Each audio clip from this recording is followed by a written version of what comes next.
लोकसभा चुनाव में मोदी सरकार के मंत्रियों ने इतिहास रचा। मोदी के दिग्गज मंत्रियों ने जीत का परचम लहराया। पीएम मोदी ने लगातार तीसरी बार वाराणसी से जीत की हैट्रिक लगाई। वहीं लखनऊ से राजनाथ सिंह दूसरी बार जीत दर्ज करके संसद पहुंचे हैं। गांधीनगर से अमित शाह ने रिकॉर्ड वोटों से जीत हासिल की है। तो नागपुर से नितिन गडकरी ने अपनी जीत कायम रखी। मुंबई नॉर्थ से जीतकर पीयूष गोयल लोकसभा पहुंच गए हैं। अब हम आपको जरा ग्राफिक्स की शक्ल में दिखाते। देखिए, राजनाथ सिंह ने लखनऊ से जीत हासिल की, अमित शाह गांधीनगर से रिकॉर्ड वोटों से जीते हैं, नितिन गडकरी नागपुर से जीतकर पहुंचे हैं। अब गजेंद्र सिंह शेखावत जोधपुर राजस्थान से, गिरिराज सिंह बेगूसराय बिहार से, इसके अलावा प्रहलाद जोशी धारवाड़ कर्नाटक से और धर्मेंद्र प्रधान ने संबलपुर ओडिशा से जीत हासिल की है। ये वो तमाम चेहरे हैं जो मोदी सरकार में बड़े ओहदों पर रहे। नारायण राणे रत्नागिरी सिंधुदुर्ग महाराष्ट्र से जीते। सर्बानंद सोनोवाल डिब्रूगढ़ असम से जीतकर पहुंचे हैं। ज्योतिरादित्य सिंधिया गुना मध्य प्रदेश से जीत करके संसद पहुंचे। अनुराग ठाकुर ने हमीरपुर हिमाचल से जीत हासिल की है। तो ये तमाम वो चेहरे हैं जो सरकार के चेहरों के तौर पर पहचाने जाते रहे। कुछ और नाम, मनसुख मांडविया पोरबंदर गुजरात से जीत हासिल की उन्होंने। पुरुषोत्तम रुपाला राजकोट गुजरात से।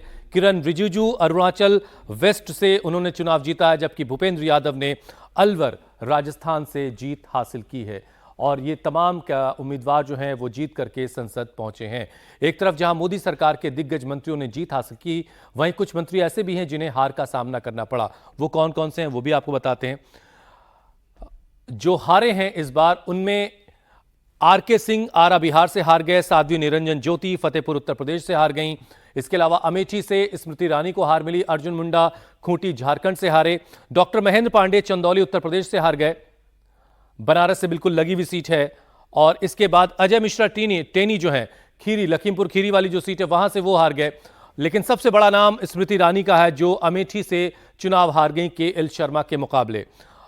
एक नाम कौशल किशोर का है जो मोहनलालगंज से चुनाव लड़ रहे थे। और संजीव बालियान मुजफ्फरनगर से अपना चुनाव हार गए। तो ये वो चेहरे हैं जो नरेंद्र मोदी सरकार में कद्दावर नेता के तौर पर जाने जाते रहे, लेकिन वो चुनाव अपना हार गए। इन लोकसभा चुनाव में कांग्रेस को बड़ी मजबूती मिली है। 2014 में 50 से कम सीटें और 2019 में महज 52 सीटें जीतने वाली कांग्रेस ने इस बार 99 का आंकड़ा छुआ है। आपको बताते हैं कि आखिर इसके पीछे की वजह क्या है। सबसे पहले बात कांग्रेस के गठबंधन की। राहुल गांधी ने यूपी में अखिलेश के साथ गठबंधन करके बाजी को बिल्कुल से पलट दिया। तो महाराष्ट्र में उद्धव और शरद पवार के साथ मजबूती से खड़े रहे। बिहार में कोई बड़ा फायदा आरजेडी के साथ मिला नहीं, लेकिन 2 सीटों का फायदा जरूर हुआ है। देखिए, ये है गठबंधन की तस्वीर। यूपी में समाजवादी पार्टी के साथ कांग्रेस आई और 44 सीटें गठबंधन ने जीती।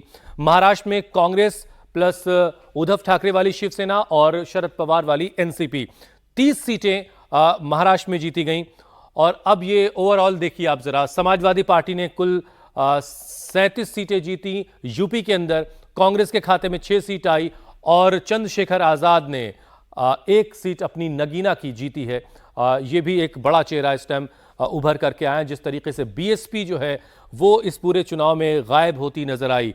महाराष्ट्र की पिक्चर अब आपके सामने है। महाराष्ट्र में शरद पवार वाली एनसीपी ने 8 सीटें जीती, 13 सीटें कांग्रेस से जीती और उद्धव ठाकरे वाली शिवसेना 9 सीटें हासिल की हैं।